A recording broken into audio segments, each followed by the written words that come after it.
Maya's hands shook as she lifted one of the cassette tapes, its plastic case warped slightly from decades in storage. The label, written in a child's careful handwriting, read, "Emma's Adventures, Tape 17. Through the sweltering heat radiating from the metal walls, a chill ran down her spine that had nothing to do with the temperature. She needed to get out of this claustrophobic space. The other bidders were long gone, their trucks disappearing into heat mirages on the asphalt, leaving behind only tire marks and the lingering scent of diesel exhaust. Maya had arrived at the auction on fumes, both literally and financially, hoping to find something, anything she could flip for grocery money before Lily got home from her sleepover tomorrow. The storage facility stretched endlessly in both directions, rows of identical orange doors baking under the merciless August sun.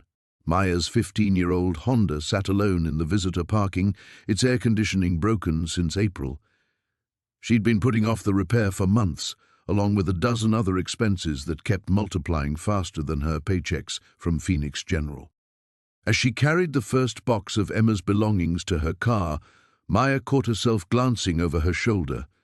The sensation of being watched crawled across her neck like spider legs, but the facility appeared deserted except for the distant hum of security cameras rotating on their mounts. She'd felt this paranoia creeping in more frequently since the divorce. David's gaslighting had left her second-guessing her own instincts.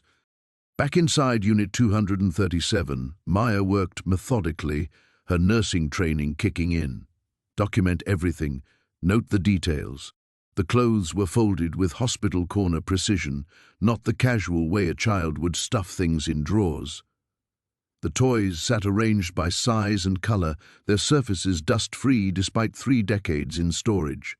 Someone had been maintaining this shrine. She photographed everything with her phone before disturbing it, then began loading boxes into her car. The children's books made her think of Lily, who devoured stories about brave girls solving mysteries. Maya smiled despite her unease. Her daughter would love some of these classic titles if they weren't evidence in whatever dark story this unit represented. The cassette tapes filled an entire shoebox. Maya counted 43 recordings spanning from Emma's 6th birthday in 1980, 5 to just 3 days before her disappearance in September 1989. Who recorded a child so extensively, and why preserve the tapes with such meticulous care? As she loaded the final box, Maya noticed something she'd missed in her initial sweep. Tucked behind the small bookshelf, a manila envelope bore her own name in block letters for the person who finds this. Her blood turned to ice water. The ink looked fresh. Maya's hands trembled as she opened the envelope. Inside, a single sheet of paper contained 3 lines in the same careful handwriting. "You weren't supposed to be the only bidder. Emma's story needs to be told. Trust no one who knew her name." The paper fluttered to the concrete floor as Maya backed toward the unit's entrance. Someone had known she would find this. Someone had been waiting 30 years for the right person to claim Emma's belongings. But why her? She was nobody. A divorced nurse struggling to make ends meet, not some crusading investigator. Her phone buzzed with a text from Lily. "Mom, Sarah's dad is making pancakes. Can I stay for breakfast too? Please, please, please." Maya stared at her daughter's message, reality crashing back. She had a child to protect, bills to pay, a life to maintain. Whatever happened to Emma Chen 3 decades ago wasn't her responsibility. She could drop everything at the police station and walk away. But as she bent to retrieve the note, another thought struck her. Emma had been 8 when she vanished, the same age as Lily. Some mother had lost her daughter, had spent 30 years not knowing what happened, while someone preserved Emma's childhood like a museum exhibit. Maya folded the note and slipped it into her pocket. She pulled down the unit's metal door and secured it with the new lock the facility manager had provided. The tape dispenser in the office had been broken, so she'd paid cash for the unit rental. No paper trail connecting her to whatever she'd stumbled into. As she drove home through Phoenix's sprawling neighborhoods, Maya caught herself checking the rearview mirror obsessively. The same paranoia that had plagued her marriage now felt justified. Someone had orchestrated this discovery, had waited decades for the right person to find Emma's preserved childhood.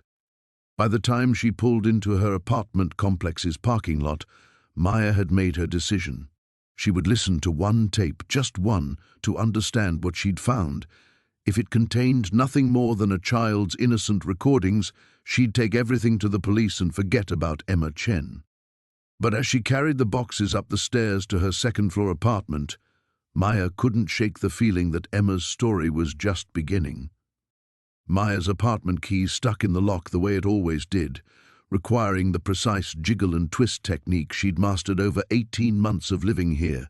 The deadbolt finally gave way with its familiar grinding protest, and she shouldered open the door to her cramped two-bedroom sanctuary.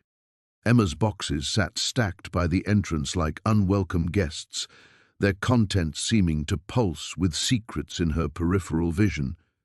The apartment's silence felt different now, heavier somehow. Without Lily's constant chatter filling the rooms, the space revealed its flaws more starkly. Water stains bloomed across the popcorn ceiling from the upstairs neighbor's overflowing bathtub last winter. The carpet bore the ghosts of previous tenants' furniture arrangements, and the kitchen linoleum curled at the edges where she couldn't afford to replace it. Maya kicked off her shoes and surveyed her domain with fresh eyes. This was what she had to lose, this modest refuge she'd fought tooth and nail to secure after David's lawyers tried to paint her as an unfit mother. Every stick of mismatched furniture represented a small victory: the thrift store dining table where she and Lily ate breakfast each morning, the second-hand couch where they watched movies on Friday nights, the bookshelf overflowing with library finds and garage sale treasures. Photographs of Lily covered the refrigerator door, school pictures, soccer team shots, candid moments of gap-toothed grins and chocolate-smeared cheeks. Maya traced one image with her finger: Lily at the Phoenix Children's Museum, arms spread wide beside a dinosaur skeleton, fearless and full of wonder. That little girl depended on her for everything: stability, security, the illusion that the world was fundamentally safe. Her phone buzzed again. Lily's second text read, "Sarah's mom says I can stay until 2, if it's okay with you. We're going to the pool." Maya typed back quickly, "Sounds perfect, honey. Sunscreen every hour. Love you." The response came immediately. "Love you too. Don't work too hard on your Saturday." If only Lily knew. Maya's Saturdays usually involved a brutal cycle of errands, meal prep, and catching up on household tasks that seemed to multiply exponentially. Single motherhood was like playing an endless game of whack-a-mole. Fix one problem, 2 more popped up. The washing machine that made concerning noises during the spin cycle, the car registration due next month, Lily's school supplies for 3rd grade, growing more expensive each year. Maya opened the refrigerator and stared at its modest contents: half a carton of milk approaching its expiration date, leftover spaghetti in a plastic container, a bag of apples starting to wrinkle. She'd stretched last week's grocery budget to its limit, and payday wasn't until Thursday. The storage unit auction had been a Hail Mary, a desperate attempt to find something valuable enough to flip for quick cash. Instead, she'd stumbled into someone else's nightmare. The nursing scrubs hanging in her bedroom closet reminded her of Monday's reality. Back to Phoenix General's pediatric ward, where she'd spend 12-hour shifts tending to sick children while their parents hovered anxiously nearby. She loved her job, had fought to become a nurse despite David's insistence that she focus on being a proper wife, but the pay barely covered their basic needs. No room for emergencies, no buffer for unexpected expenses, certainly no resources to play amateur detective. Maya caught her reflection in the bathroom mirror as she washed her hands. 34 years old, and already she could see exhaustion etched in the lines around her eyes. The divorce had aged her, stress manifesting in grey strands threading through her dark hair, and a tension she carried in her shoulders like a physical weight. She looked like what she was, a woman holding everything together through sheer force of will. But she also looked like her mother, she realized with a start. Carmen Rodriguez had raised 3 children alone after Maya's father disappeared when she was 12. Her mother had the same determined set to her jaw, the same refusal to let circumstances break her spirit.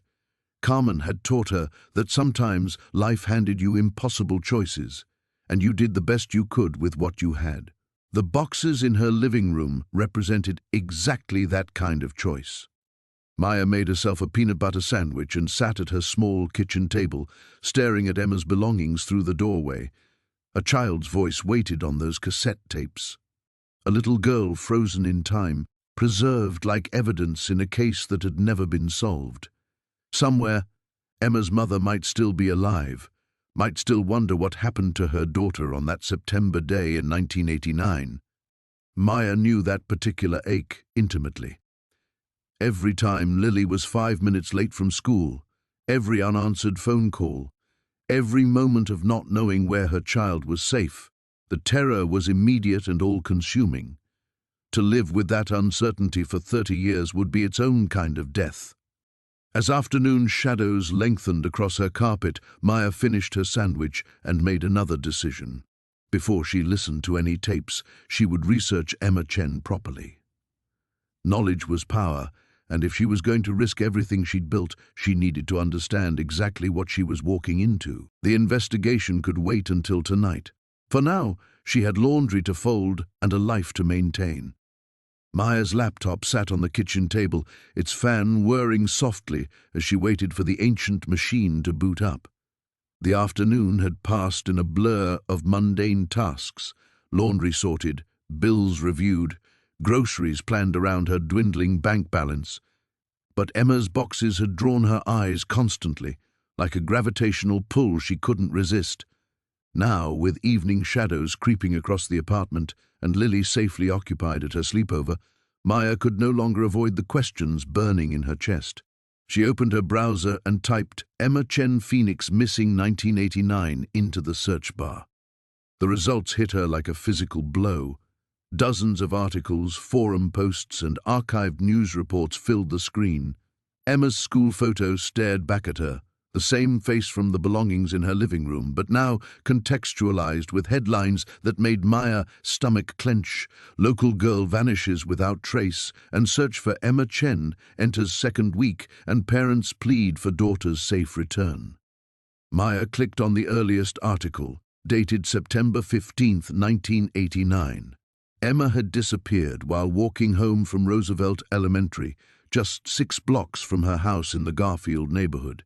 She'd been seen by multiple witnesses leaving school at the usual time, her pink backpack bouncing as she skipped down the sidewalk. But she never made it home. The search had consumed Phoenix for weeks. Volunteers combed desert areas and irrigation canals. Police interviewed neighbors, teachers, anyone who might have seen something.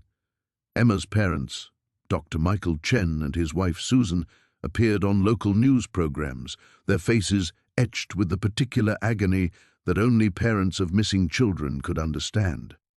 And then, gradually, the coverage dwindled.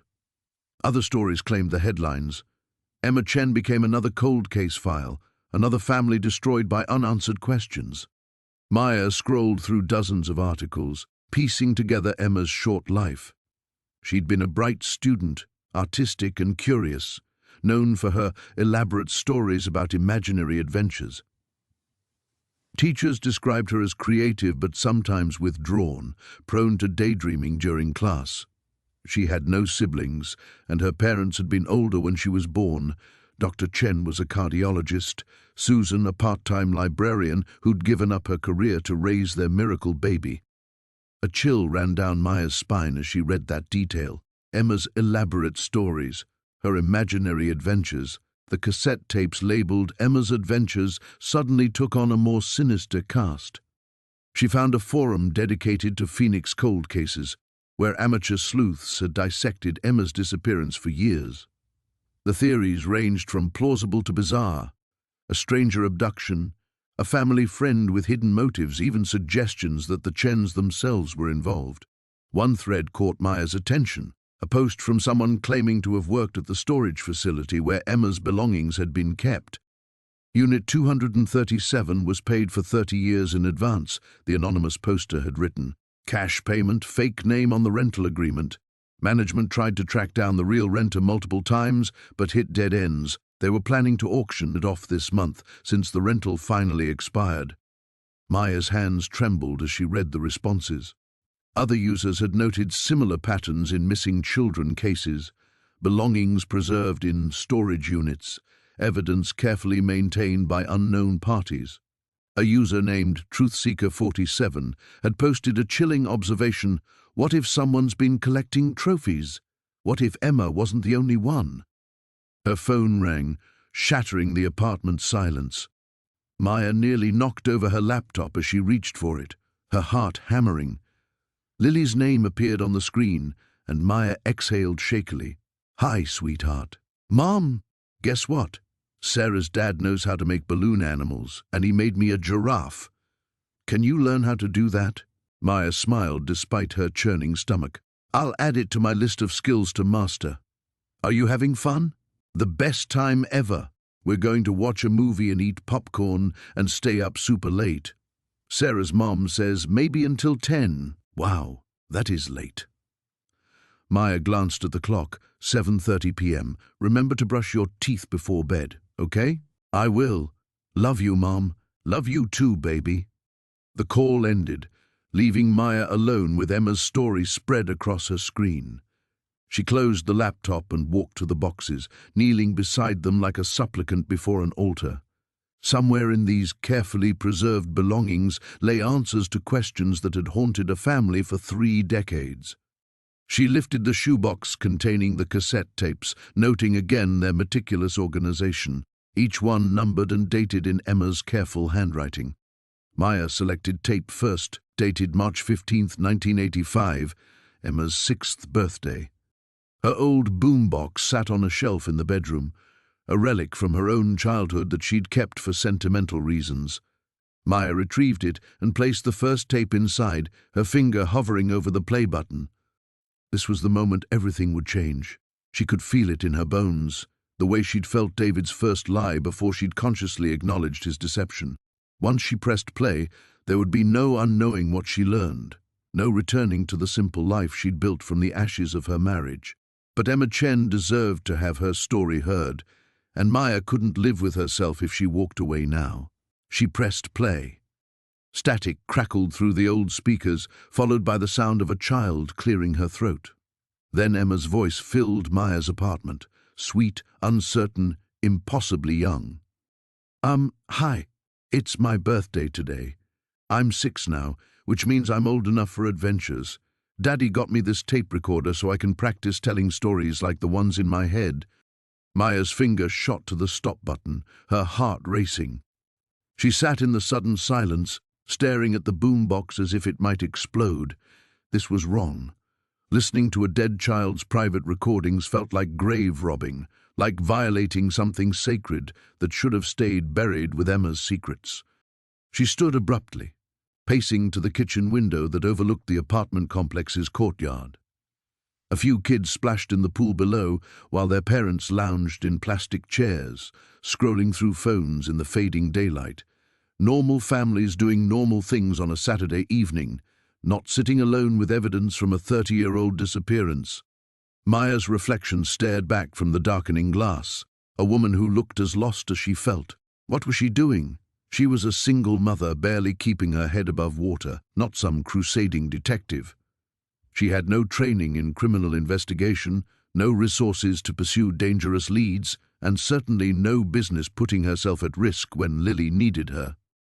The smart thing would be to box everything up and deliver it to Phoenix PD first thing Monday morning. Let the professionals handle whatever dark truth those tapes contained. Maya could return to her small, safe life of work and motherhood, pretending she'd never heard Emma Chen's name. But even as she tried to convince herself, doubts gnawed at her resolve. The police had failed Emma 30 years ago. They'd investigated, searched, interviewed everyone they could find, and came up empty. What would be different now? A few boxes of belongings and some old cassette tapes might be filed away in evidence storage, just another cold case that would never see justice. Maya thought about Emma's parents, wondered if they were still alive, still hoping for answers. Dr. Michael Chen would be in his 70s now if he'd survived 3 decades of not knowing. The articles had mentioned Susan Chen's declining health in the years after Emma's disappearance. The stress of losing a child took a physical toll that often proved fatal. Her phone buzzed with a text from David. "Need to discuss Lily's school schedule. Call me tomorrow." Maya stared at the message, feeling the familiar spike of anxiety that any contact with her ex-husband triggered.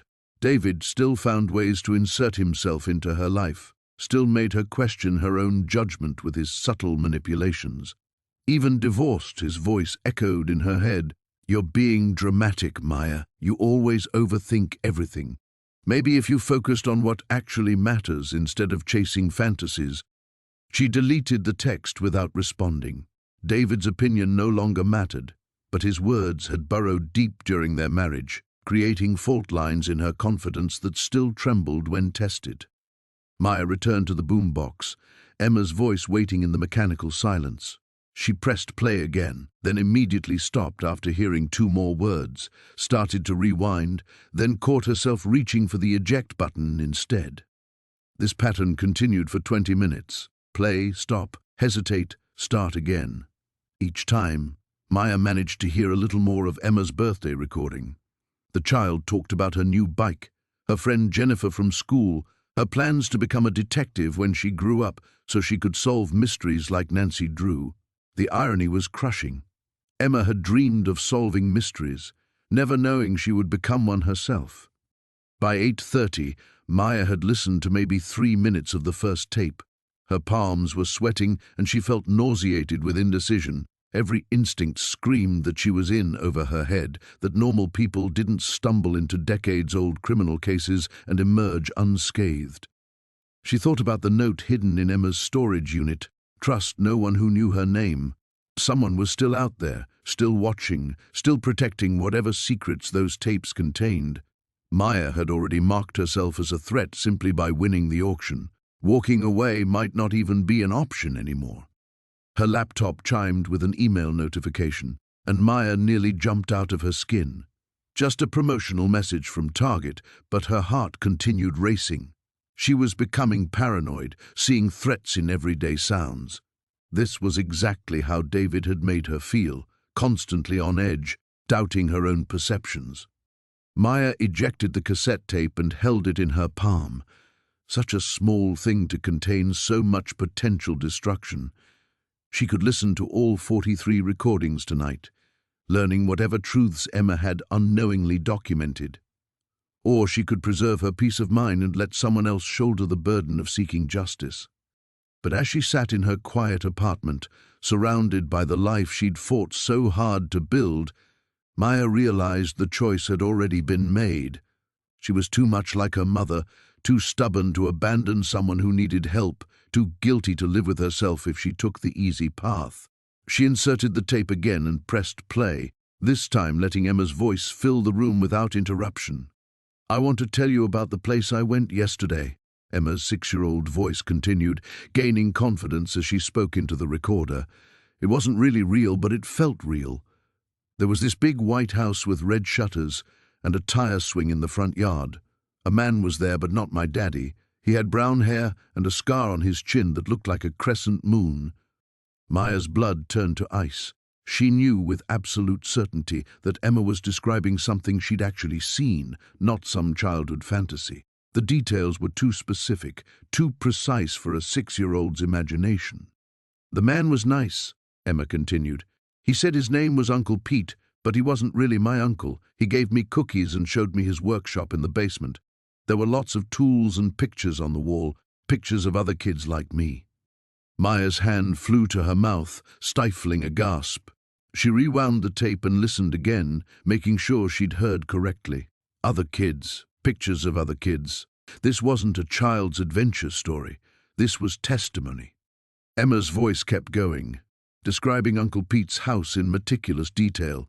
The squeaky 3rd step on the basement stairs, the smell of sawdust and something chemical she couldn't name, the way sunlight filtered through dirty windows. She talked about other visits, other children who came and went. She mentioned names: Tommy, who had freckles and missing front teeth; Sarah with the red braids; Marcus, who was scared of the dark. With growing horror, Maya realized what she was listening to. Emma hadn't been creating imaginary adventures. She'd been documenting real experiences, probably not understanding their true nature. A 6-year-old processing trauma through the only framework she knew, storytelling. Maya ejected the tape with shaking hands and immediately inserted tape 2, dated a month later. Emma's voice sounded different, older somehow, more cautious. "Uncle Pete says I shouldn't tell anyone about our special place. He says it's our secret, and secrets are important. But I want to remember everything, so I'm going to keep telling my tape recorder. Tape recorders can keep secrets too." The revelation hit Maya like a physical blow. Emma had been creating evidence without knowing it. 43 tapes of testimony about crimes that had never been prosecuted, victims who'd never received justice. And someone had preserved every word for 30 years. She thought about the note hidden in the storage unit. Trust no one who knew her name. What if Emma had told someone about Uncle Pete? What if someone she trusted had been involved or had failed to protect her? Maya's phone rang, and she lunged for it, desperate for connection to the normal world. But the number was unfamiliar, a local Phoenix area code she didn't recognize. "Hello?" she answered, her voice barely above a whisper. Silence. Then a man's voice, gravelly and careful. "You shouldn't have those tapes." The line went dead. Maya stared at her phone, heart hammering so hard she thought it might burst. Someone knew. Someone had been watching, waiting to see who would claim Emma's belongings. And now they knew exactly where those tapes had ended up. She ran to the front door, checking the deadbolt and engaging the chain lock, then to the sliding glass door leading to her small balcony, making sure it was secure. The apartment suddenly felt exposed, vulnerable. How easy would it be for someone to find her address? She'd registered at the auction with her real name, probably signed paperwork.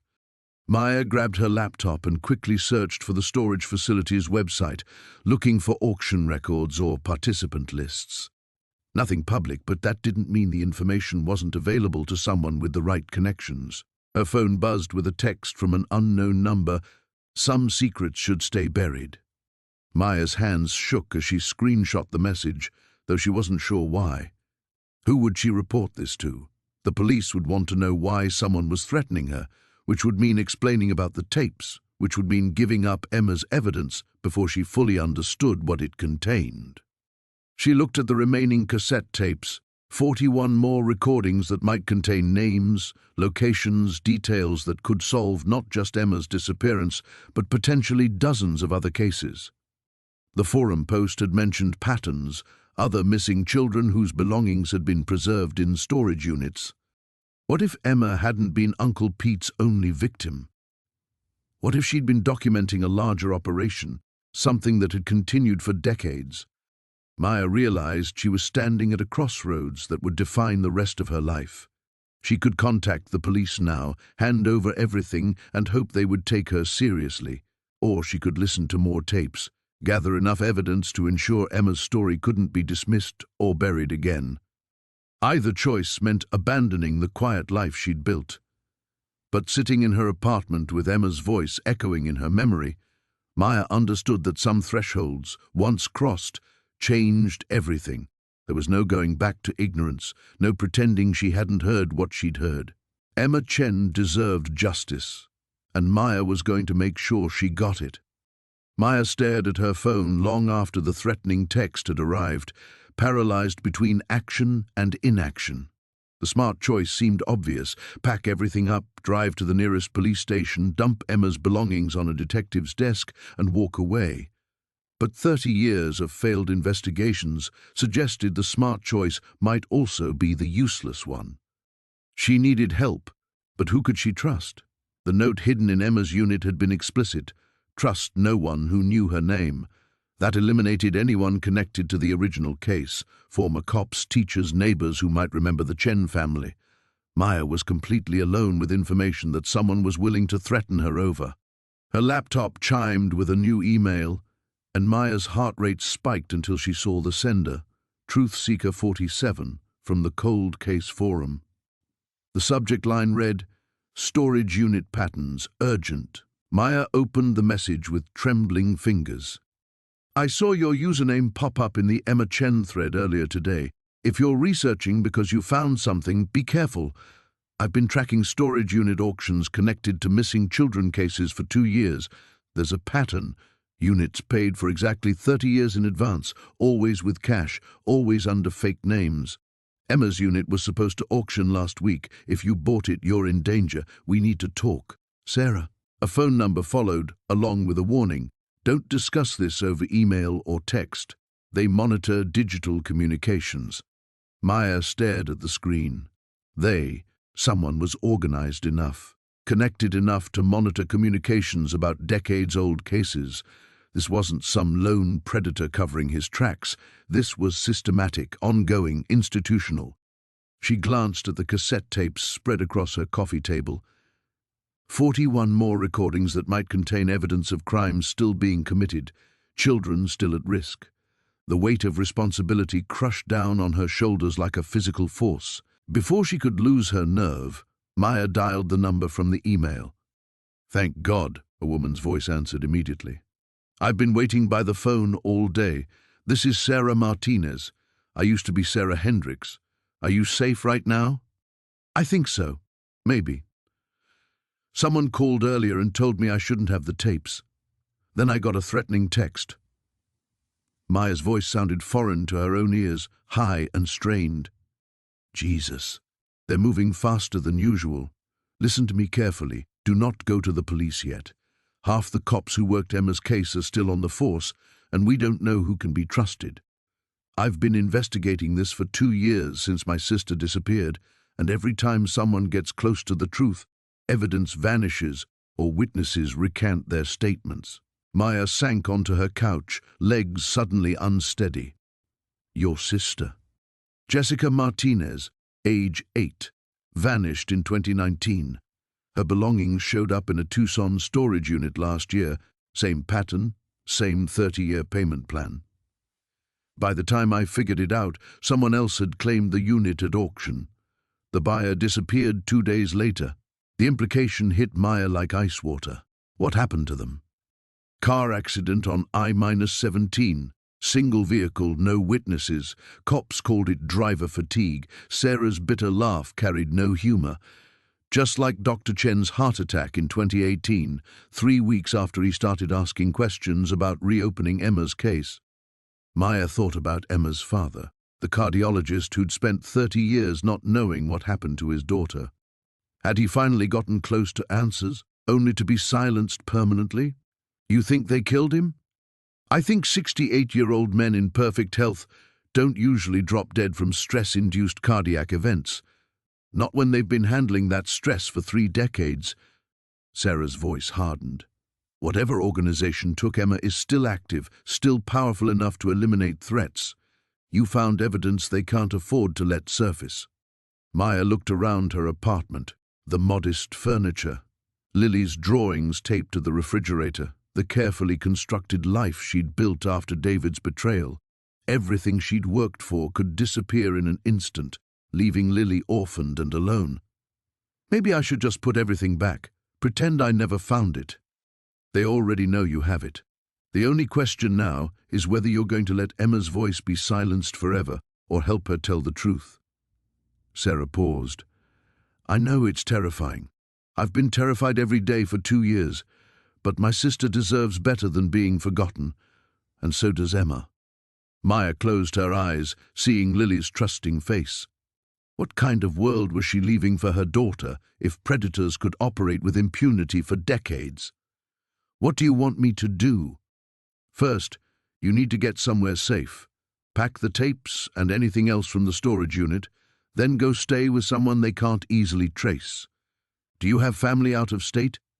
"My mother in Albuquerque." Maya was already standing, adrenaline overriding her fear. "But what about the police? There have to be some honest cops." "There are. I've been building a list of clean officers, journalists, federal agents who specialize in cold cases. People outside the original investigation who can't be compromised. But we need more evidence first. Enough to ensure the case can't be buried again. Maya gathered the cassette tapes, her hand steadier now that she had a plan. What aren't you telling me? Sarah's silence stretched long enough that Maya wondered if the call had dropped. Finally, the other storage units I've tracked, they're not just from Phoenix. This network spans multiple states, possibly decades. Emma might have been documenting something much bigger than we imagined. The full scope of what Maya had stumbled into began crystallizing. Not just one missing child, not even just one killer, but an entire system designed to exploit and eliminate children while protecting those responsible. Emma's innocent voice had captured evidence of an operation that someone had spent 30 years trying to bury. Maya zipped the cassettes into a duffel bag, her earlier paralysis replaced by grim determination. Emma Chen had been brave enough to document her experiences, even without understanding their significance. The least Maya could do was ensure that courage hadn't been wasted. "I'm going to Albuquerque tonight," she told Sarah. "What's our next step?" We listen to every tape. We map every location Emma mentioned. And we find Uncle Pete before he finds us. Maya ended the call and stood frozen in her living room, the weight of what she'd committed to settling over her like a shroud. Going to Albuquerque meant pulling Lily out of school, abandoning her shifts at the hospital, upending the fragile stability she'd fought so hard to create. But staying meant putting them both at risk from an organization that had successfully operated in shadows for 30 years. She walked to Lily's bedroom door and watched her daughter sleep, curls spread across her pillow, one arm clutching the stuffed elephant David had given her before everything fell apart. How do you explain to an 8-year-old that you've stumbled into something dangerous? That the safe world you've promised her might be an illusion? Maya's phone buzzed with another text from David. "Lily's soccer game is Saturday at 10 a.m. Don't make her miss it because of your drama." The casual cruelty of his timing felt like a slap. David still believed her biggest problems were emotional instability and poor judgment. He had no idea she was currently deciding whether to flee the state with evidence of multiple murders. Part of her wanted to call him, to share this impossible burden with someone who'd once promised to protect their family. But David had spent years convincing her she was paranoid, overdramatic, incapable of reading situations correctly. He would dismiss Emma's tapes as another one of Maya's obsessions and probably threaten to pursue full custody if she didn't seek professional help. The irony was crushing. Her ex-husband's gaslighting had actually prepared her for this moment. She'd learned to trust her instincts despite being told they were wrong, to act on incomplete information, despite being called impulsive. David's psychological manipulation had accidentally forged her into someone capable of making impossible choices alone. Maya pulled out her laptop and booked 2 red-eye flights to Albuquerque using her emergency credit card. The purchase felt like crossing a bridge that would burn behind her. By morning, she'd either be safe at her mother's house or she'd have made a terrible mistake that would destroy everything she'd built since the divorce. Packing required brutal prioritization. Emma's cassette tapes went into her carry-on bag, wrapped in Lily's extra clothes to muffle any rattling. The storage unit paperwork, the photographs, Emma's school drawings, everything that could serve as evidence, fit into a manila envelope tucked inside her laptop case. She left behind photo albums, books, the small luxuries that had made this apartment feel like home. The hardest part was Lily's belongings. What do you pack when you don't know if you're coming back? Maya settled on favorite clothes, essential toys, and the homework folder that would let Lily continue her education wherever they ended up. Each item felt like a choice between her daughter's happiness and her daughter's safety. At 2 a.m., Maya gently woke Lily with whispered promises of an adventure to see Grandma Rosa. Her daughter accepted the explanation with sleepy trust, allowing herself to be bundled into clothes and carried to the car without protest. The innocence of that trust felt like a knife in Maya's chest. Lily believed her mother could handle anything, that they were safe as long as they stayed together. The drive to Sky Harbor Airport passed in hyper-vigilant silence. Maya checked her rearview mirror obsessively, watching for vehicles that followed too consistently or headlights that appeared in too many traffic patterns. Every car became suspect. Every shadow held potential threat. She was probably being paranoid, but Sarah's warnings echoed in her mind.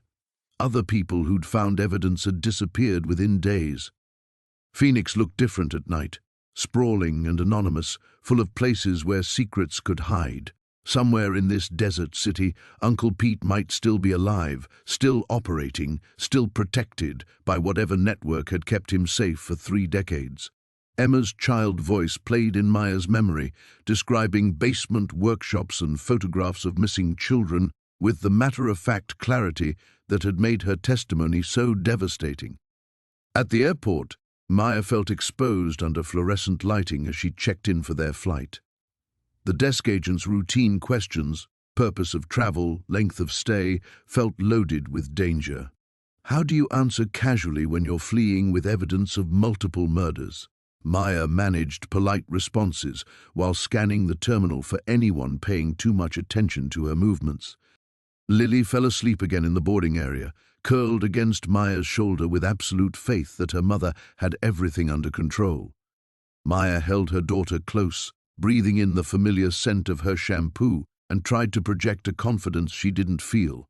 In 5 hours, they'd be in Albuquerque with her mother, safe enough to figure out their next move.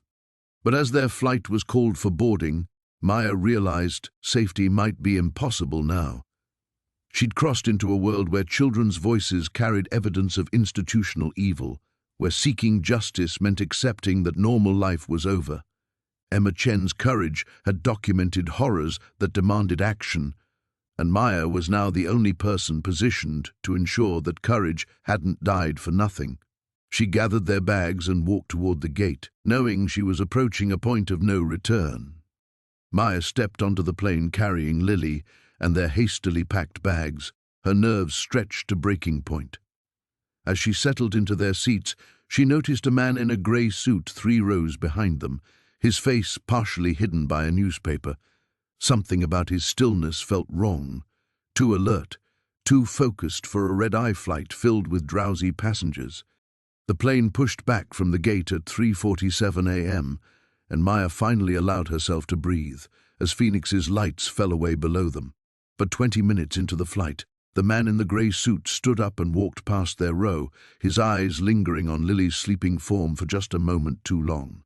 Maya's blood turned to ice. She pulled out her phone, keeping her movements casual, and texted Sarah, "I think someone followed us onto the plane." The response came quickly. "Don't panic. Could be coincidence. When you land, go straight to baggage claim even if you don't have checked bags. Watch for anyone who follows that pattern."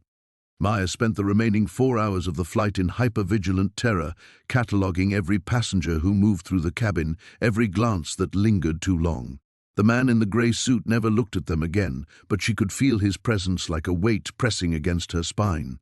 When Lily stirred and asked for water, Maya's hands shook so badly she could barely open the bottle. Albuquerque's airport felt like a sanctuary until Maya reached baggage claim and saw him again. Grey suit, same newspaper, positioned where he could watch the entire carousel area.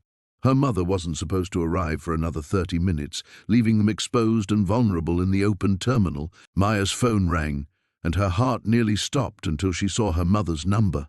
"Mija, I'm in the pickup lane early. Where are you?" "Baggage claim, but Mom," Maya lowered her voice, pulling Lily closer. "I think we might be in trouble. Someone may have followed us."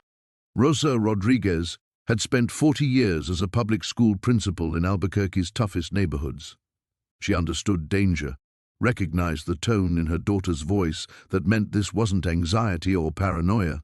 "Come outside now. Dark blue Honda, license plate starts with ZGM. If someone is following you, we'll deal with it." Maya gathered their bags and walked toward the exit, her peripheral vision locked on grey suit. He folded his newspaper and began moving in the same direction, maintaining distance but clearly tracking their movement. At the sliding doors, Maya made a sudden decision that surprised even her. Instead of going straight to her mother's car, she ducked into the bathroom. Grey suit hesitated outside the restroom entrance, clearly uncertain whether to follow or wait. Through a crack in the door, Maya watched him pull out a phone and make a brief call. She couldn't hear the words, but his body language radiated frustration. "Mommy, "Why are we hiding?" Lily whispered, her voice small and confused. Maya knelt to her daughter's level, looking into eyes that trusted her completely. "Remember how we talked about stranger danger? Well, there's a man who might be following us, and I want to make sure we stay safe." Lily's expression grew solemn. At 8 years old, she understood that danger was real, that adults sometimes couldn't protect children from terrible things. Maya hated that her daughter possessed such knowledge, but right now that awareness might keep them alive. "What do we do?" Lily asked, with the matter-of-fact courage that broke Maya's heart. "We wait for the right moment, then we run to Grandma's car very fast." They stayed hidden for 10 agonizing minutes while Maya texted with her mother, coordinating their escape. Finally, Rosa sent the all-clear. She'd repositioned her car directly outside the restroom exit and alerted airport security about a suspicious individual harassing passengers. Maya opened the door to see Grey Suit arguing with 2 security guards near the baggage carousel, his attention diverted from their location. She grabbed Lily's hand and their bags, and they ran. Rosa's Honda waited exactly where promised, engine running, passenger door open. Maya practically threw their luggage into the back seat and buckled Lily in before collapsing into the front seat, her entire body shaking from adrenaline.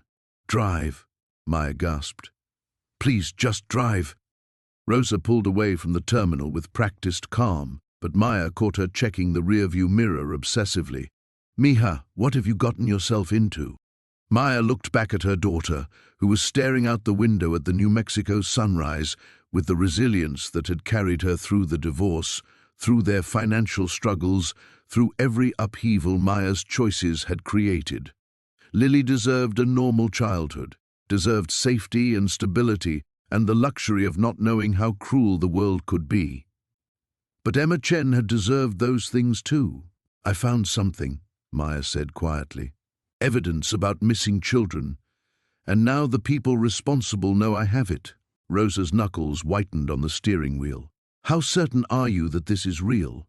Not some misunderstanding or someone followed us onto a plane, Mom. At 3 in the morning. This is real." The weight of those words settled over the car like a shroud. Maya had officially dragged her family into a nightmare that could destroy everything they'd built. But turning back was no longer an option. If Grey Suit had found them at the airport, nowhere would be safe until the truth came out. The ordeal had truly begun. The safety Maya had felt in her mother's car evaporated the moment they pulled into Rosa's driveway. A black sedan sat parked across the street, windows tinted dark enough to hide its occupants. It hadn't been there when Rosa left for the airport an hour earlier. "Mom?" Maya whispered, her voice barely audible over the engine. "That car." Rosa's eyes found the sedan in her rearview mirror, and Maya watched 30 years of protective maternal instincts sharpen into focus. "Get Lily inside, now." They moved quickly but carefully, Maya carrying their bags, while Rosa guided Lily toward the front door with false cheerfulness. "Mija, why don't you go pick out which bedroom you want to sleep in? The yellow one has the best morning light." Lily nodded and disappeared down the hallway, her 8-year-old adaptability both blessing and curse.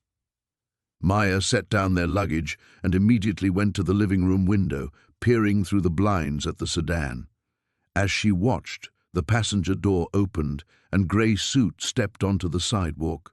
"They found us," Maya said, her voice hollow with defeat. "How did they find us so fast?" Rosa joined her at the window, her principal's training kicking in as she assessed the threat. "Your phone. Credit cards. They probably tracked the flight booking." Maya's hands shook as she reached for her cell phone. How naive had she been, thinking a red-eye flight would provide escape. These people had resources that spanned decades, connections that reached across state lines. Of course they could track a simple airline reservation. "I have to call Sarah," Maya said. But before she could dial, her phone rang. David's name appeared on the screen, and her blood turned to ice. "Don't answer it," Rosa warned, but Maya was already pressing the green button, some instinct telling her this call would change everything. "Maya, where the hell are you?" David's voice carried an edge she'd never heard before, not anger, but fear. "Some people came to my office asking about you and Lily. Federal agents, they said, but something felt wrong about them." Maya's legs gave out, and she sank onto her mother's couch. "What did you tell them?"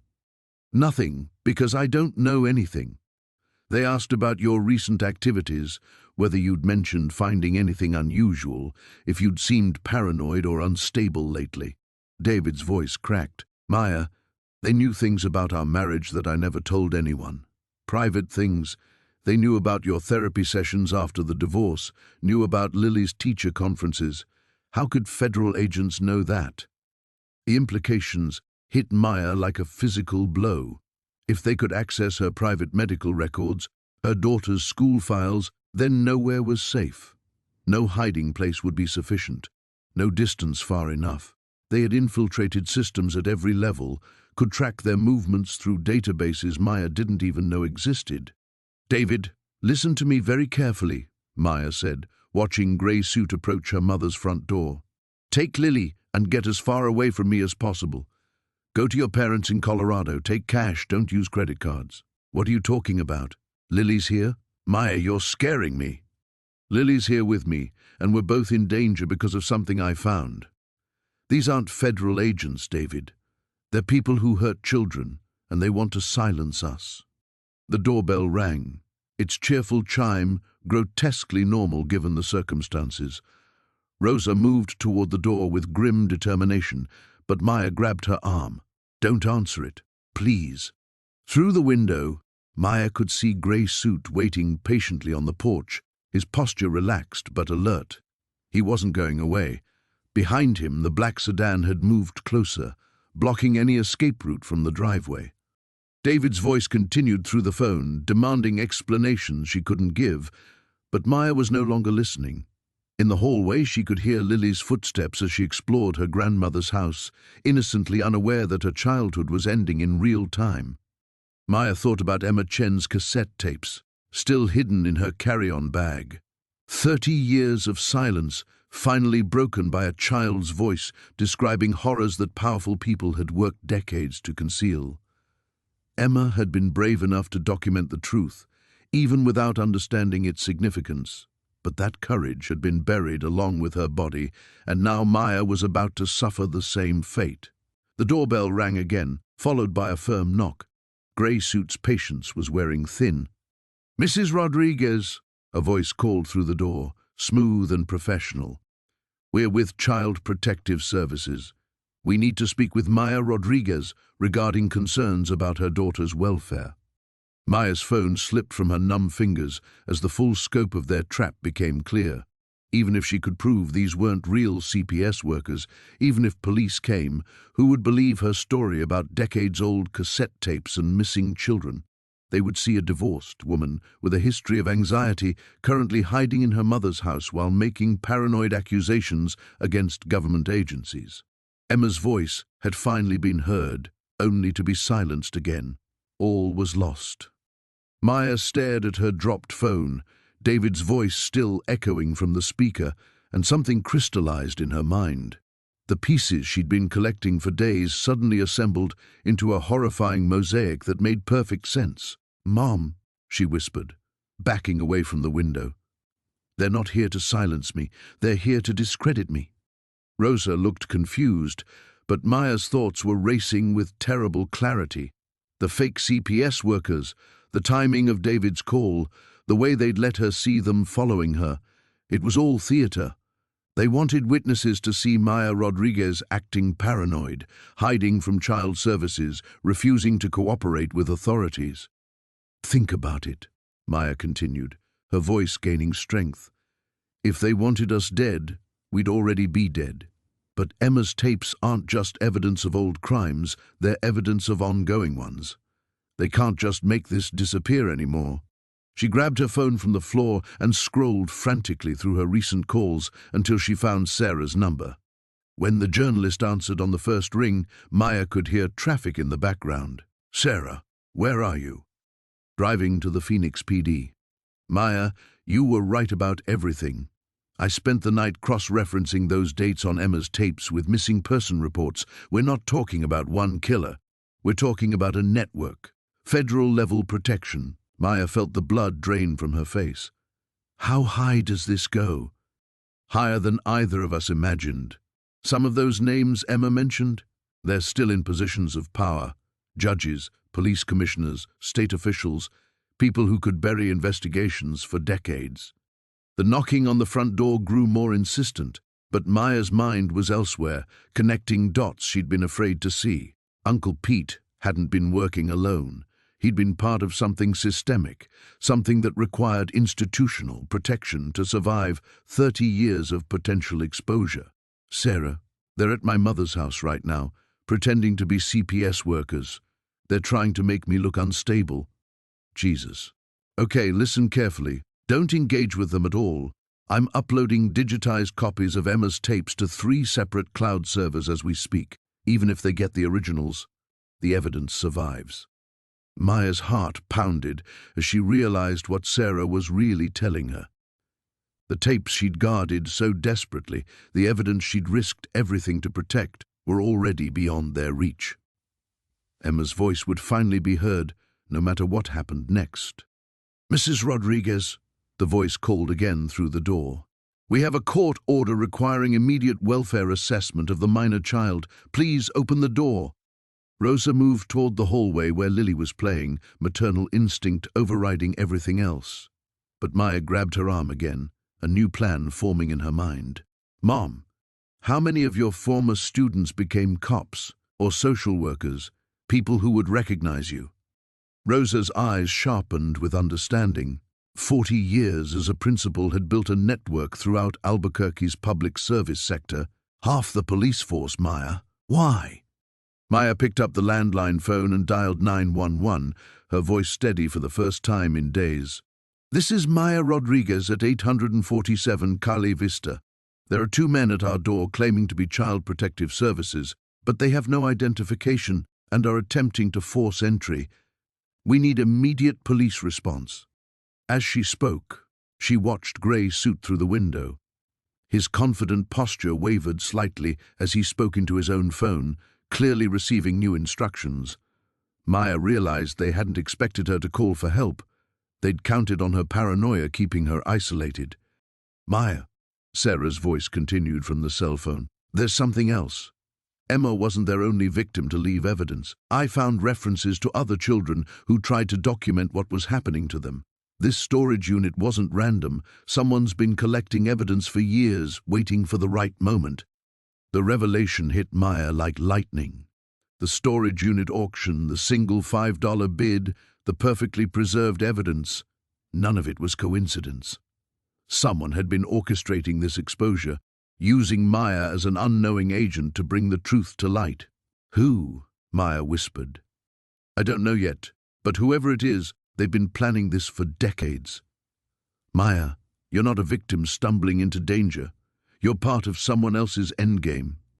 Through the window, Maya watched Gray suit retreat toward the black sedan as sirens approached in the distance. Real police, real authority, real protection for the first time since this began. But more than that, she finally understood her role in something much larger than her own survival. Emma Chen's voice hadn't been preserved by accident. Maya hadn't bought that storage unit by chance, and the network that had protected monsters for 30 years was about to discover that their victims had allies they'd never suspected. Allies who had been gathering evidence and waiting for exactly the right moment to strike. Maya Rodriguez, single mother and struggling nurse, had been chosen as the instrument of justice. The realization terrified and empowered her in equal measure. Everything was about to change. The sirens grew louder, and Maya watched through the blinds as 3 Albuquerque police patrol cars turned onto her mother's street. Gray suit and his partner were already in their sedan, engine running, but they couldn't leave now without looking guilty. They were trapped by their own deception. Maya, Rosa said softly, breathe. You're hyperventilating. Maya hadn't realized she was gasping, her chest tight with the weight of everything Sarah had revealed. Someone had been orchestrating this for decades. Someone had wanted her to find Emma's tapes, had guided her to that storage unit like a chess piece moved into position. The thought should have terrified, but instead, she felt something she hadn't experienced since this nightmare began. She wasn't alone. The lead police officer was approaching the house when Maya's phone buzzed with a text from an unknown number. The officer's name is Lieutenant Martinez. Rosa taught his daughter, "Trust him." Maya showed the message to her mother, whose eyes widened with recognition. "Carmen Martinez was in my kindergarten class 25 years ago. Her father, Roberto, was—" "Mrs. Rodriguez?" a firm voice called from outside. "This is Lieutenant Martinez with APD. We received a 911 call about suspicious individuals." Rosa opened the door immediately, her principal's instincts recognizing authority she could trust. Lieutenant Martinez was a compact man in his 50s, with Rosa's former student's eyes and her father's protective stance. "Mrs. Rodriguez, I remember you from Carmen's graduation. She's a teacher now herself, thanks to your encouragement." His expression grew serious as he looked at Maya. "Ma'am, are you the person who called about fake CPS workers?"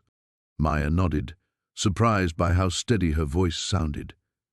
"Two men claimed to have a court order for my daughter's welfare assessment, but something felt wrong.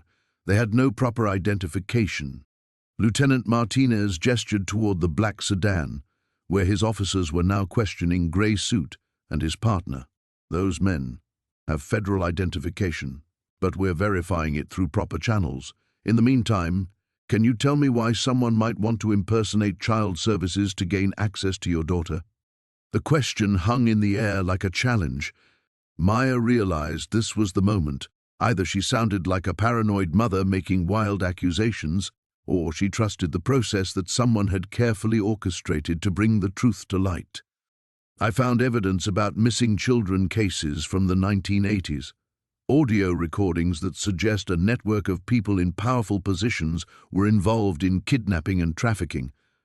I believe they're trying to discredit me before I can present this evidence to authorities."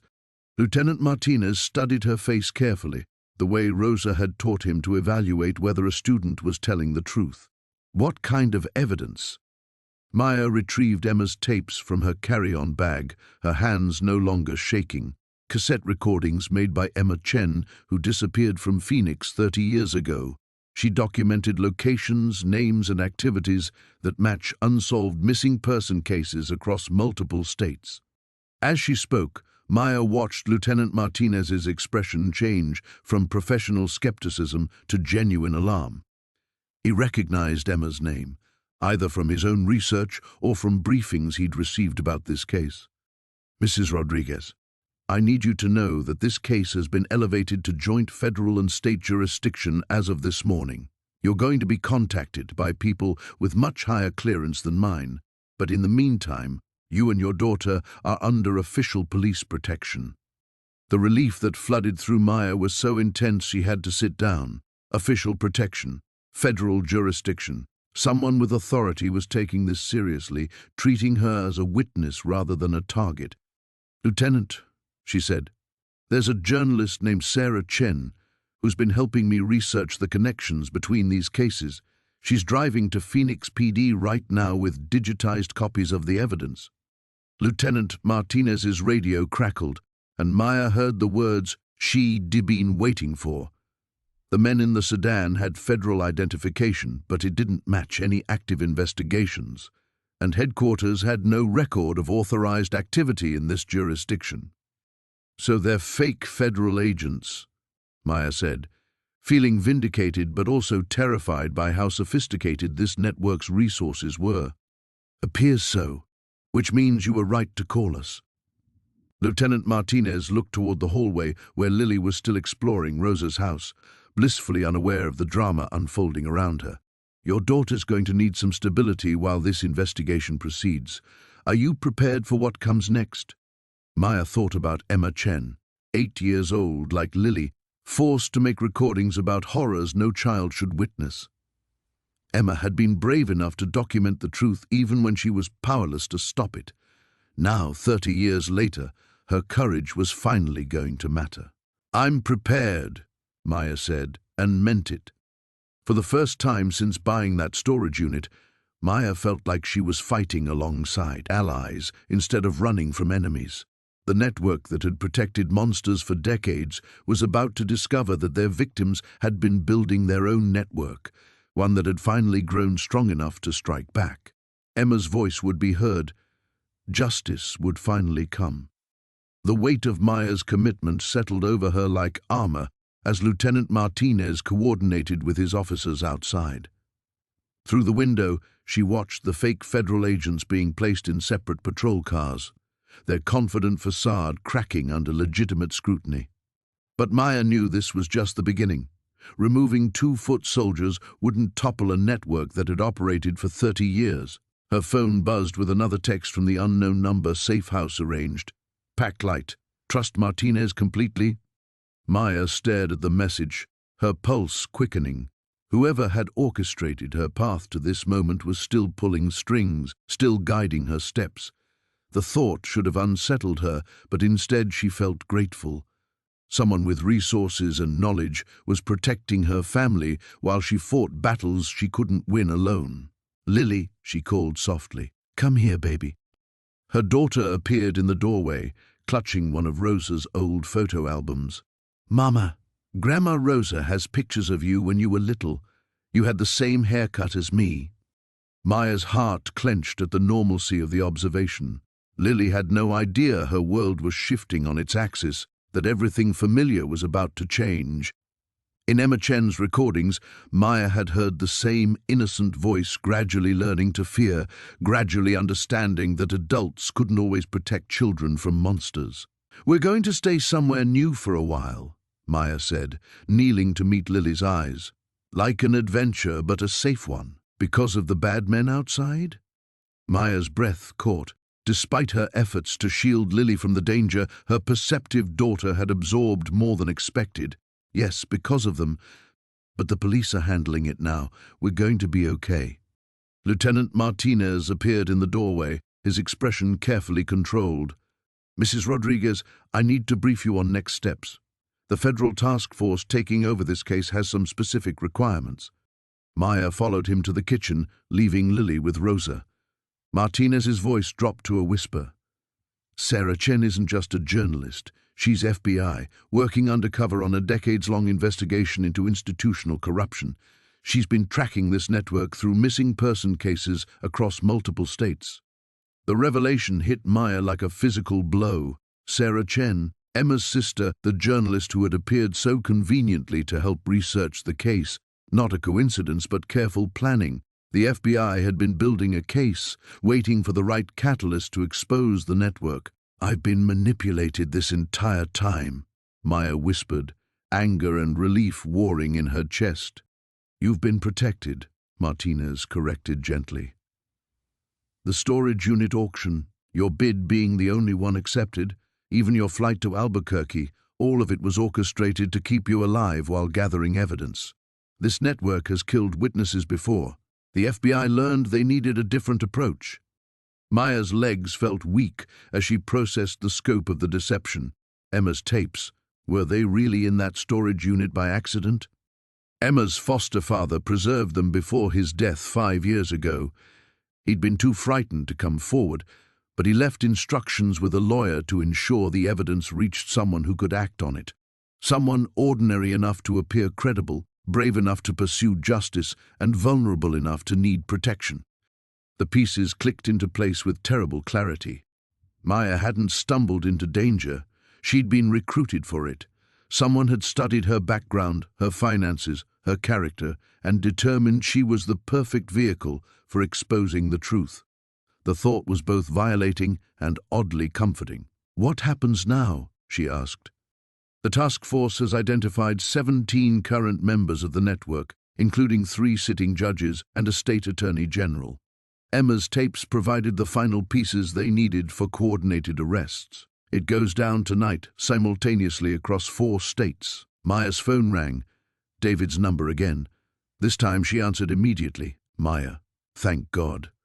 The federal agents left, but they're watching my building. I'm scared." "David, take vacation time immediately. Go to your parents' house and stay there until I call you. Don't ask questions, just do it." "What is this about?" Maya looked at Lieutenant Martinez, who nodded permission. "I found evidence of child trafficking that goes back decades. The people involved have been trying to silence me, but the FBI is moving against them tonight. You're being watched because they want to use you to get to me." The silence stretched so long Maya wondered if the call had dropped.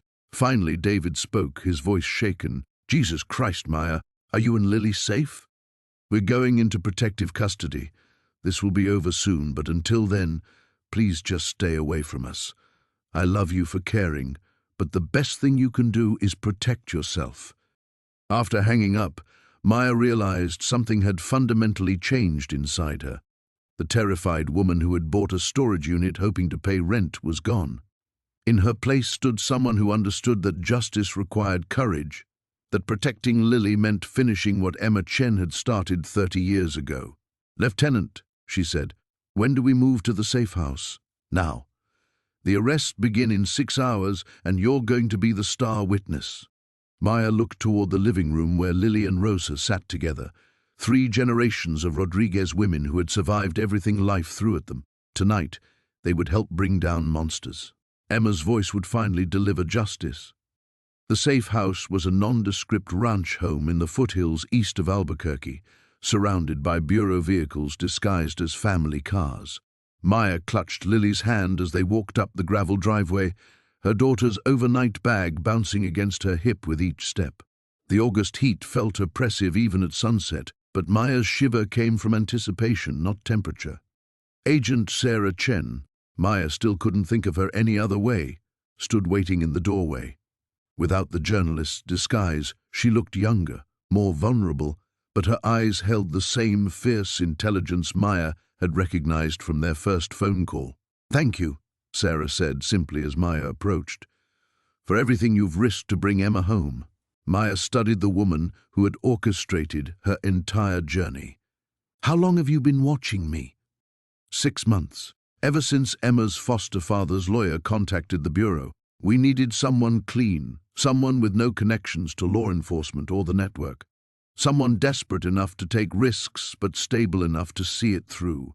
Sarah's voice carried guilt alongside gratitude, a single mother facing financial pressure with nursing skills that suggested both compassion and the ability to handle trauma. "Your psychological profile indicated you'd pursue justice even at personal cost." The clinical assessment of her character should have felt invasive, but Maya found herself oddly proud. The FBI had studied her life and concluded she was brave enough for this mission. That meant something. Inside, the safe house buzzed with coordinated activity. Agents monitored multiple screens, showing surveillance feeds from locations across 4 states. Maya recognized Phoenix landmarks on several monitors. Parking structures, office buildings, residential neighborhoods where arrests would soon unfold. "Mama, are these the good police?" Lily whispered, pressing closer as agents acknowledged them with professional nods. "Yes, baby. These are the people who catch the bad guys." Agent Martinez approached with a tablet displaying a digital map studded with red pins. "Mrs. Rodriguez, in 30 minutes, we execute 17 simultaneous arrests.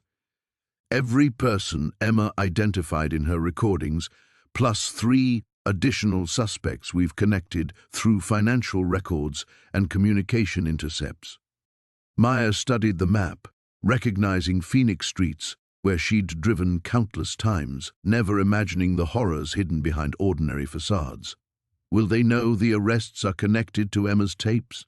Absolutely. That's intentional. We want survivors to understand that someone finally listened, that their voices mattered. Sarah moved beside Maya, her reflection ghost-like in the tablet screen. "There are other children, Maya. Other voices we found in the wreckage of this network. Emma's courage gave them hope that someone might care enough to seek justice." The weight of responsibility settled heavier on Maya's shoulders. This wasn't just about Emma Chen anymore, it was about every child whose screams had been silenced by institutional protection, whose disappearances had been covered up by powerful people who thought themselves untouchable. "I need to hear Emma's voice," Maya said suddenly. "Before this ends, I need to listen to her again." Sarah produced a small digital recorder, Emma's voice emerging clear and determined. "My name is Emma Chen. I'm 8 years old, and I want someone to know what happened to me. I want someone to remember."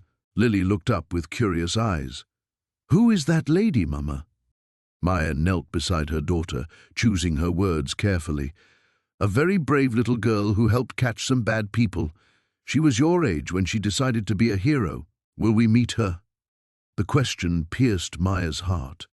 Emma Chen would never grow up, never meet Lily, never know that her desperate recordings had finally found the right ears.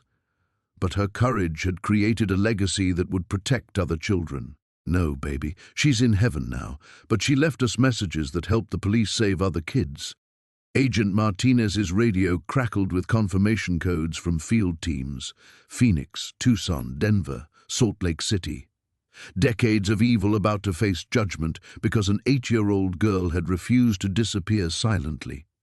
"Mrs. Rodriguez," Sarah said, "after tonight, your life returns to normal.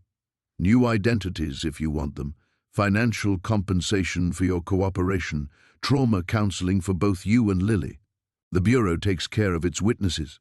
Maya looked around the safe house, at the screens showing justice finally mobilizing, at her daughter, who would grow up in a world slightly safer because Emma Chen had found her voice 30 years too late, but exactly on time.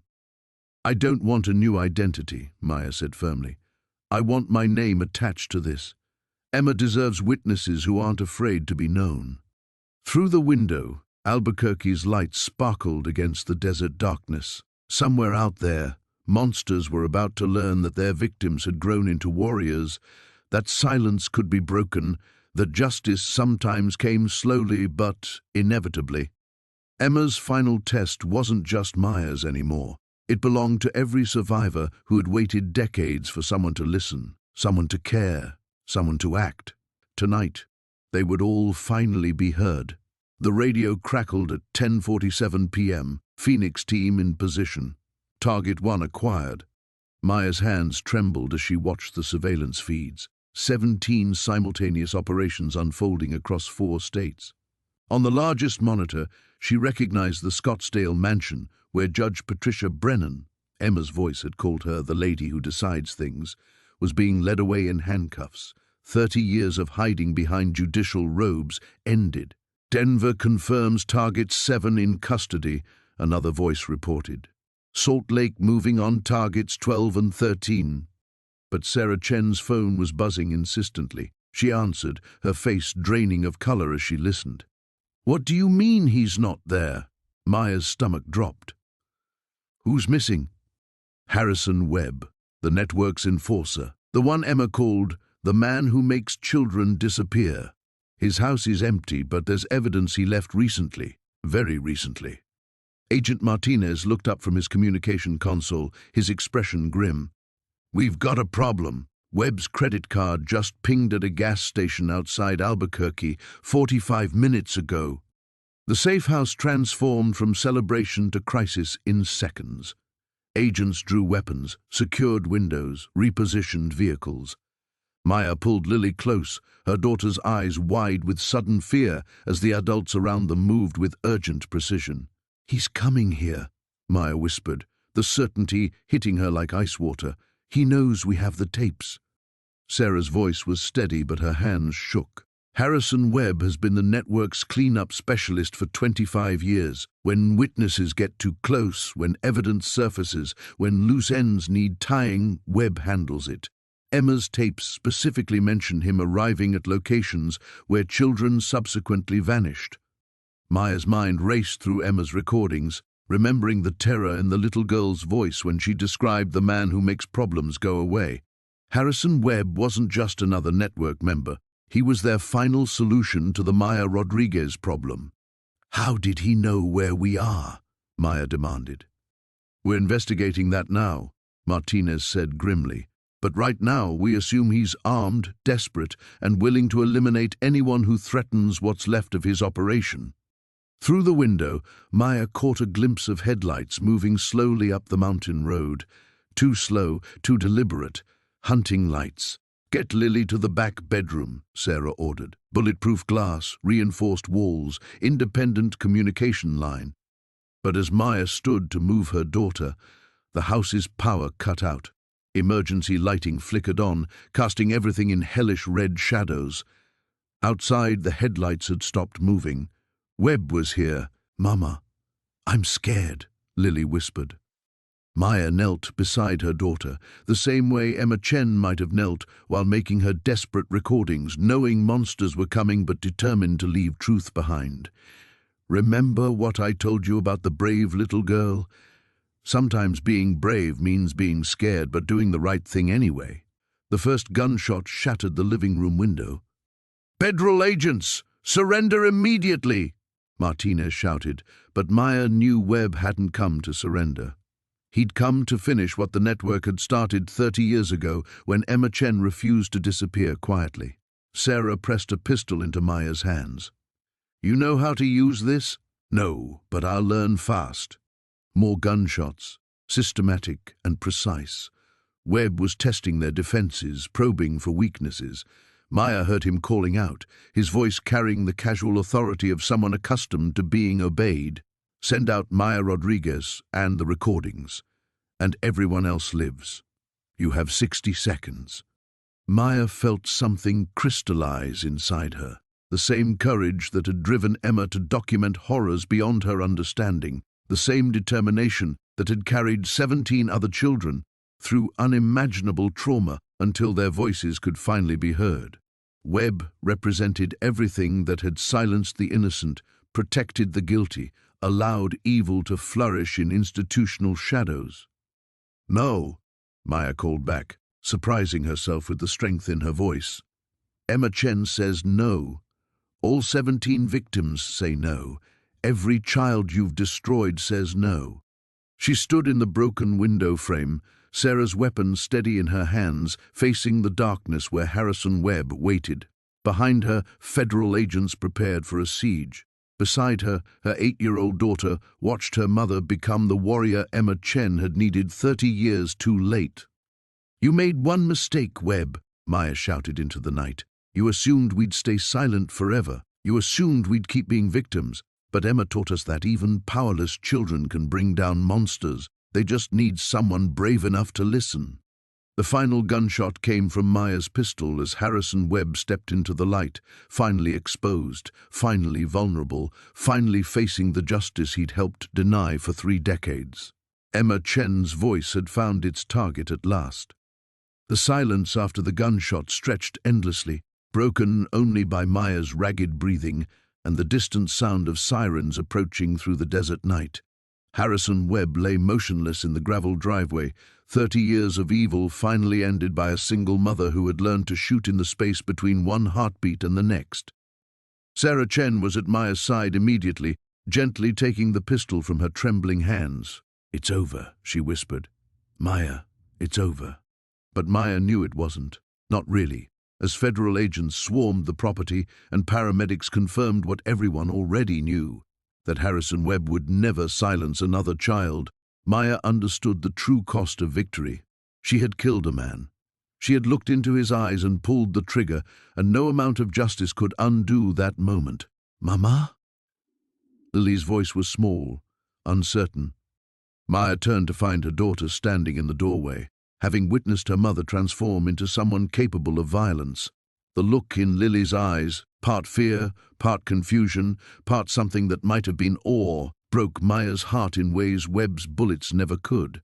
"Come here, baby," Maya whispered, kneeling with arms outstretched.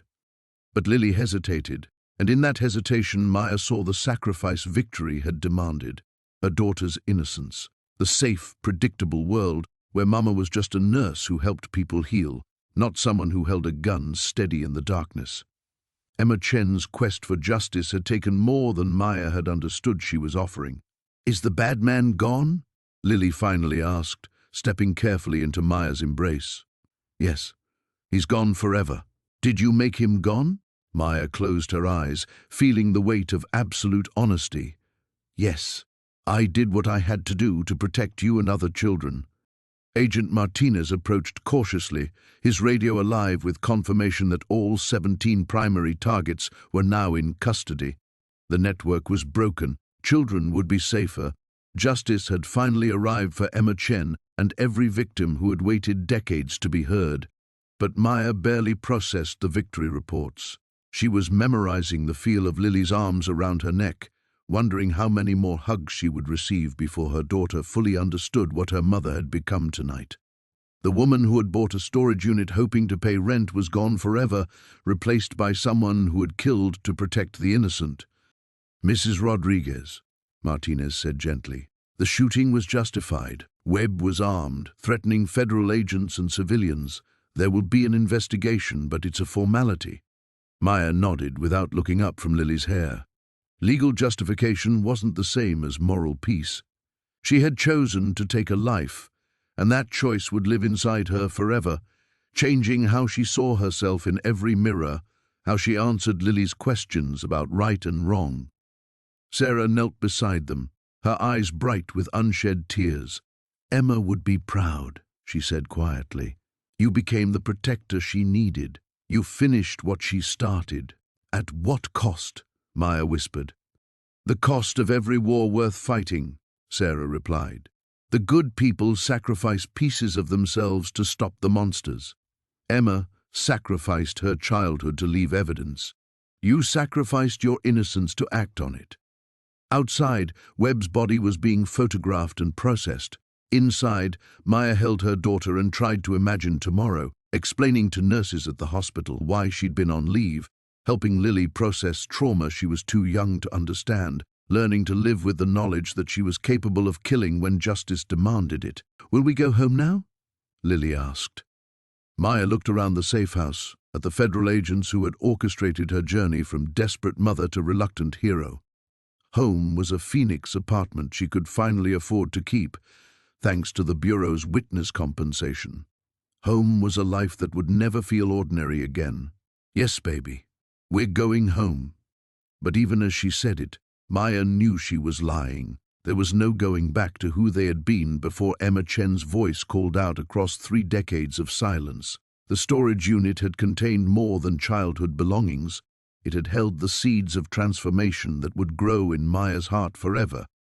As dawn broke over the Albuquerque mountains, Maya Rodriguez understood that victory always demanded sacrifice. She had given up her innocence, her daughter's simple view of good and evil, their quiet anonymity. In exchange, she had ensured that Emma Chen's voice would never be forgotten, that 17 monsters would face justice, that future children would be protected. It was a trade she would make again, even knowing the cost. Even knowing that heroes were just ordinary people who had lost everything safe and chosen to keep fighting anyway. Emma's final lesson was complete, the resolution. 3 weeks later, Maya stood in the familiar break room of Phoenix General Hospital, staring at a coffee machine that seemed to belong to someone else's life. The other nurses moved around her with practiced efficiency, discussing shift changes and patient loads and weekend plans, conversations that felt like they were happening underwater, muffled by the weight of everything she couldn't say. "Rodriguez!" Dr. Patterson called out, appearing in the doorway with a patient chart. "Good to have you back. Everything okay with your family emergency?" Maya nodded, accepting the file with hands that no longer trembled but would never feel entirely clean. "Everything's fine now." The lie came easily, worn smooth by repetition. Fine was Emma Chen's voice finally heard. Fine was 17 predators facing trial. Fine was the $200,000 witness compensation that meant she'd never again choose between rent and groceries. But fine was also the weight of Harrison Webb's lifeless eyes, the memory of Lily's hesitation before accepting her mother's embrace, the knowledge that innocence once lost could never be recovered. Her phone buzzed. A text from Sarah Chen, who called weekly now, checking on them both. "Brennan's plea hearing is Thursday. Prosecutors expect life without parole. Emma would be proud." Maya typed back, "We'll be thinking of you," then deleted it, typed, "Justice for Emma." Deleted that too. Finally settled on, "Thank you for trusting us." The inadequacy of words had become a constant frustration. How do you explain to your supervisor that you've been helping the FBI dismantle a child trafficking network? How do you tell your 8-year-old daughter's teacher that she might have nightmares about bad men without revealing that her mother had killed one? How do you return to saving lives in an emergency room when you've learned you're capable of taking them? Mama, are you working today? Lily appeared in the doorway, her after-school babysitter hovering behind her. Maya's shift didn't start for another hour, but they'd taken to coming early, spending time in the hospital cafeteria where life felt normal and manageable. In a little while, baby. Want to get some juice and do homework upstairs? Lily nodded, but Maya caught the careful way her daughter watched her now, measuring moods, testing for changes, unconsciously checking whether this version of Mama was safe or dangerous. The surveillance hurt more than any physical wound Maya had ever treated. In the cafeteria, Lily spread her math worksheets across a corner table while Maya pretended to review patient files. Really, she was memorizing the ordinary miracle of her daughter's concentration, the way Lily bit her lip when tackling multiplication problems, the unconscious hum she made when thinking hard. These details had become precious since learning how quickly children could vanish, how completely they could be erased. Mrs. Rodriguez? A young woman approached hesitantly, maybe 25, with a hollow-eyed look of someone who'd survived terrible things. I'm sorry to bother you, but are you the Maya Rodriguez? From the news? Maya's stomach clenched. The media coverage had been minimal. The FBI had worked to keep her name out of most reports, but some details had inevitably leaked. A single mother who'd bought a storage unit and uncovered a decades-old conspiracy. A modern David who'd brought down institutional Goliaths. I'm Maya Rodriguez, she said carefully. I'm Jessica Walsh. I was one of them. One of the children Emma identified in her recordings. I wanted to thank you. The young woman's voice shook. For 20 years I thought no one would ever believe me, that it would never matter. But you listened to her, and that meant someone finally listened to all of us. Maya felt tears building behind her eyes. I'm so sorry for what happened to you. I'm sorry it took so long. But it didn't take forever, Jessica said fiercely. That's what matters. Emma's voice found the right person, someone brave enough to act. She glanced at Lily, who had looked up from her homework with curious eyes. She's lucky to have a mother who fights for children. After Jessica left, Lily set down her pencil and studied Maya with 8-year-old directness. Mama, are you famous now? No, baby. I just did something that needed doing, like when you help sick people get better. Maya considered this, finding unexpected comfort in her daughter's simple logic. Exactly like that. Sometimes helping people means using medicine. Sometimes it means listening to voices other people ignore. Sometimes, she hesitated, then chose honesty. Sometimes it means doing scary things because they're the right things, even if it changes you. The question carried weight that no 8-year-old should understand. But Emma Chen had taught them that children often carried impossible wisdom, that innocence and insight could coexist in hearts too young to bear such knowledge. Even then, Maya whispered.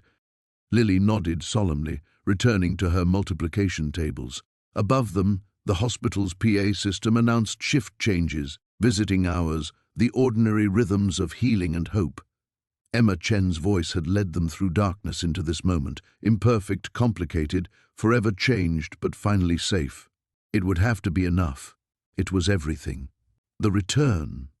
2 months had passed since that night in Albuquerque, and Maya stood in the doorway of their Phoenix apartment watching Lily arrange her new art supplies on the kitchen table. The FBI's witness compensation had moved them to a better neighborhood. 2 bedrooms, a small patio, windows that didn't rattle when trucks passed. But it was the easiness in Lily's movements that truly marked how far they'd traveled from that desperate August morning when $5 had seemed like a fortune. Look, Mama, Lily held up her drawing, a crayon portrait of 2 figures holding hands under an oversized sun. It's us after the scary time ended. After the scary time. Lily's 8-year-old terminology for their journey through hell and back, as if trauma were just weather that eventually cleared. Maya studied the drawing, noting how both crayon figures smiled, how their hands intertwined with determined purple strokes. Her daughter was healing in ways Maya was still learning to recognize. "It's beautiful, baby. Should we put it on the refrigerator?" "Next to Emma's picture," Lily said matter-of-factly. Maya's chest tightened. Last week, Sarah Chen had sent them a school photograph of Emma from 1993, a gap-toothed smile and pigtails tied with yellow ribbons. Lily had insisted they display it prominently, claiming Emma was part of our family now. The casual acceptance still amazed Maya, this generation's ability to incorporate ghosts into their daily mythology. The evening routine had evolved into something approaching normal. Dinner at the small table, homework spread across clean surfaces, bath time without the underlying anxiety that had poisoned everything before. But Maya caught herself counting moments, cataloguing details, storing memories against future loss. Emma Chen had taught her that safety was always temporary, that the people who destroyed children often wore respectable faces and worked within trusted systems.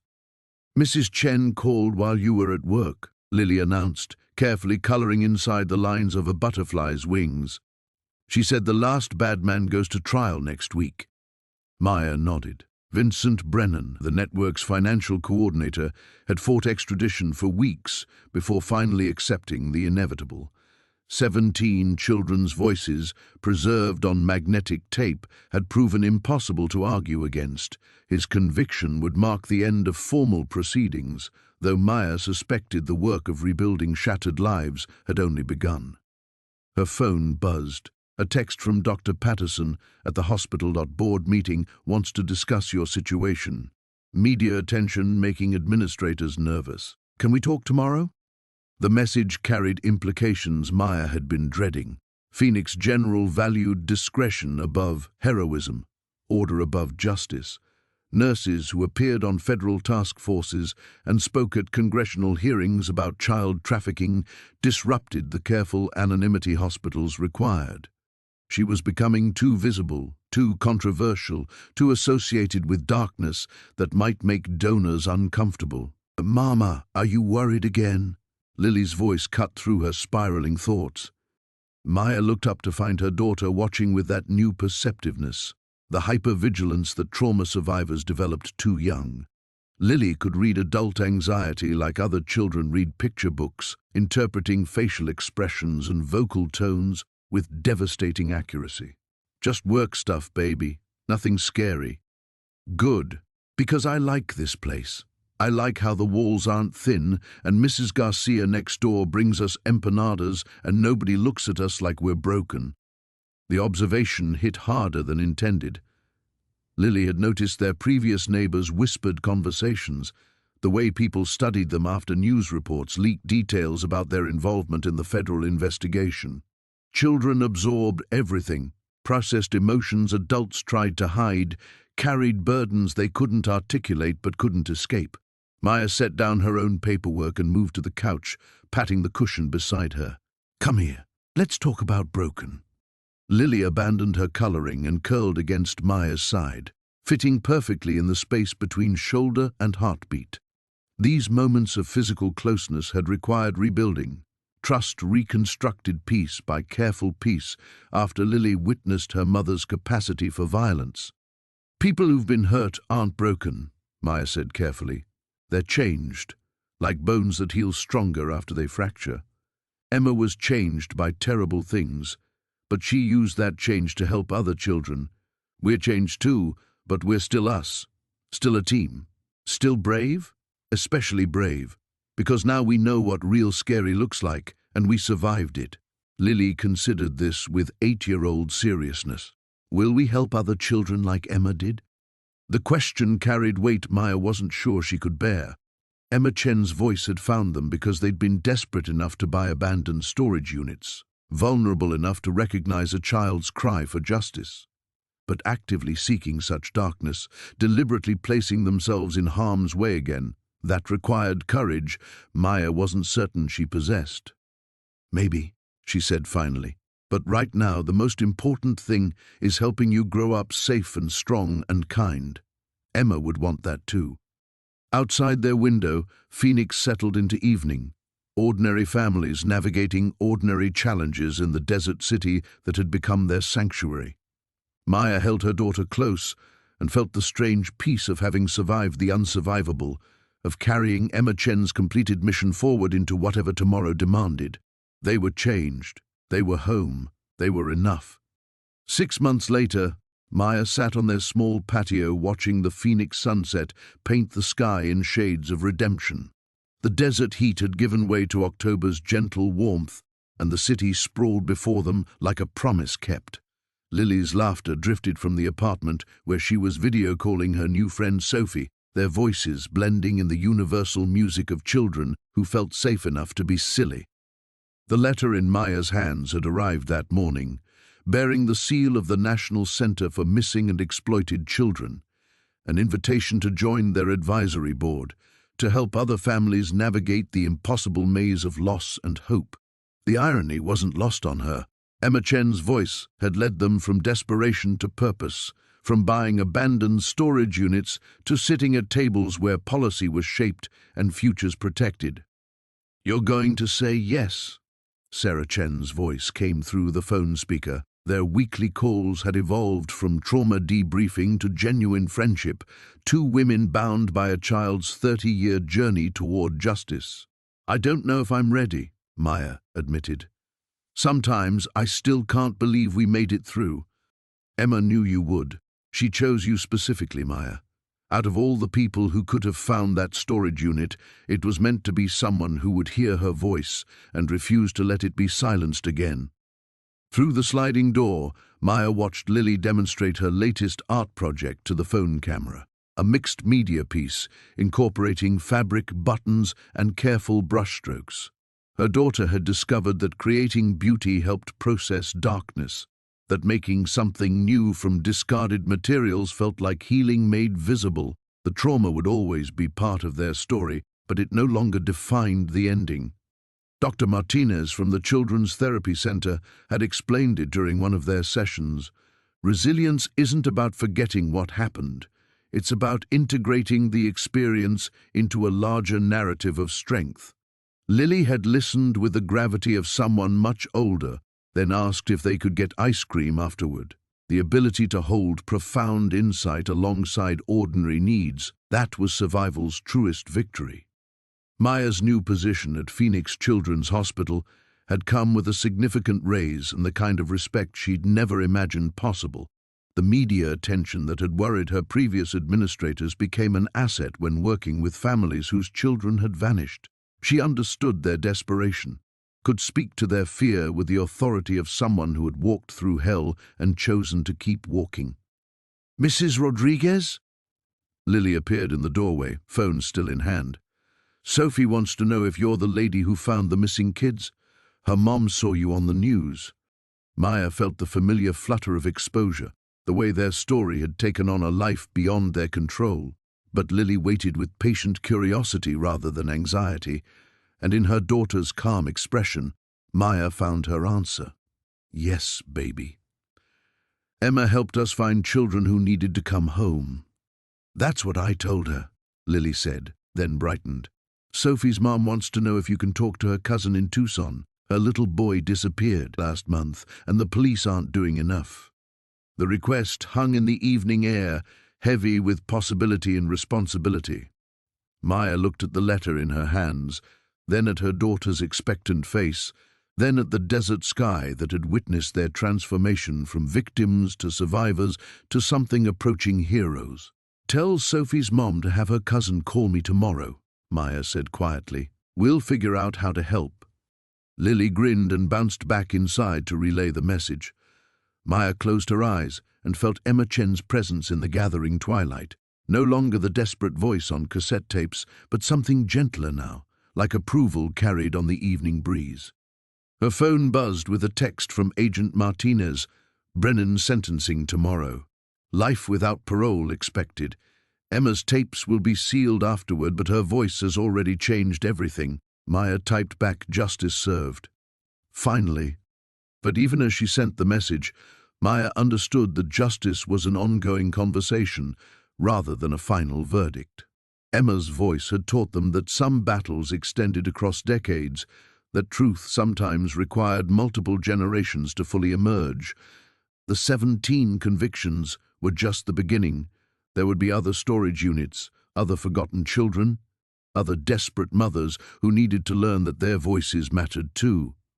As Phoenix settled into evening around them, Maya folded the invitation letter and slipped it into her pocket.